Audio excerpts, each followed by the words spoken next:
Ya, kembali bersama saya Luisa Kusnandar di Creative Money dan kita masih berbincang-bincang bersama dengan Natasha Rashid, co-founder dari Bumi Playscape. Oke, Natasha tadi kan udah bilang kalau Bumi Playscape ini kan baru pindah ya ke lokasi yang lebih besar di Pacific Place ya. Yang membedakan Bumi Playscape yang sekarang dengan yang dulu tuh bedanya apa nih? Kalau yang dulu, pertama selain size-nya lebih kecil, umur anak yang bermain juga lebih kecil. Jadi outlet kita yang lama itu kita fokuskan hanya untuk up to 5 years old of age. Jadi karena kita fokus hanya sampai 5 tahun, permainan yang kita hadirkan juga hanya fokus sampai umur tersebut.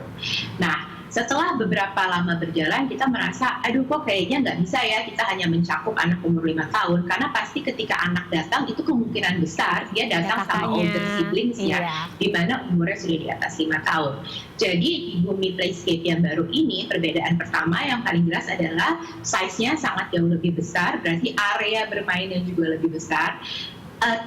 Sarana bermain yang kita sediakan juga mencakup sampai umur 12 tahun, seperti itu. Dan selain itu, kita juga memiliki F&B, kita bekerja sama dengan Pensius Group. Lalu kita punya retail area juga, dan kita punya event area yang bisa menampung hampir sekitar 250 orang. Jadi kita di Bumi yang baru ini kepengen sekali bisa reach out ke communities, makanya kita punya event area yang lumayan besar. Oke, Natasha tadi menyebutkan kalau Bumi Playscape ini ada kerjasama dengan beberapa vendor ya. Vendor-vendor apa aja sih?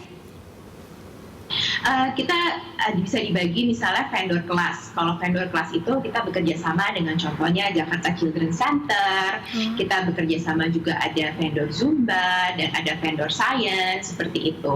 Lalu kita bagi lagi menjadi vendor contohnya misalnya brands. Kita bekerja sama dengan Moimam, bekerja sama dengan Game Montessori, dengan Sunscripts, dengan Parent Talk, dan juga kemarin itu pas kita buka Bumi baru, kita mengajak Pensius Group untuk buka F&B. So that's also part of our collaboration, seperti itu. Kenapa? Apalagi ya, ada lagi misalnya kayak barter konten juga. Kita beberapa kali dipakai oleh brand-brand lain untuk memberikan konten. Yang terakhir ini adalah kita sama Range Market untuk bekerja sama konten. Ya. Oke. Kenapa Natasha kemudian bersama dengan teman-teman memutuskan untuk bekerja sama dengan vendor-vendor ini, nggak independen aja gitu, hanya Bumi sebagai tempat untuk bermain anak-anak? Karena at this time ya, at this like digital era where everything happens really fast, it's quite impossible for you to work on your own sih. Maksud saya adalah kita itu harus collaborate. Kenapa kita harus collaborate? Karena terkadang satu brand ini punya kemampuan yang kita nggak punya. Tapi kalau misalnya kita collaborate, kita bisa mendapatkan kemampuan itu dari brand tersebut, contoh satu. Kedua, kita bisa mendapatkan exposure yang besar juga dari brand tersebut. Dan jadinya kalau di-combine, akhirnya adalah exposure-nya berdua sama-sama banyak, dan kita sama-sama untung gitu. Dan juga saya merasa dengan kita, karena Bumi ini kan hanya sebenarnya kalau dipikir-pikir, oh it's only a playground. Tapi how do Bumi make it from a playground into a family brand, seperti itu.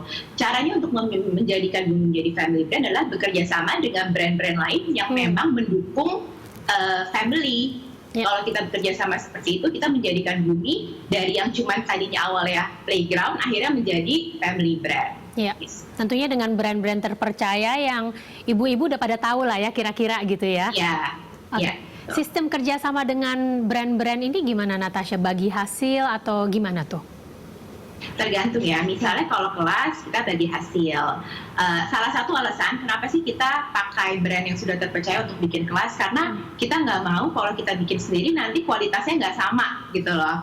Lebih baik kita pakai orang lain yang mereka sudah terpercaya untuk membuat sesuatu, itu contohnya. Dan itu kita profit sharing kalau sama kelas-kelas.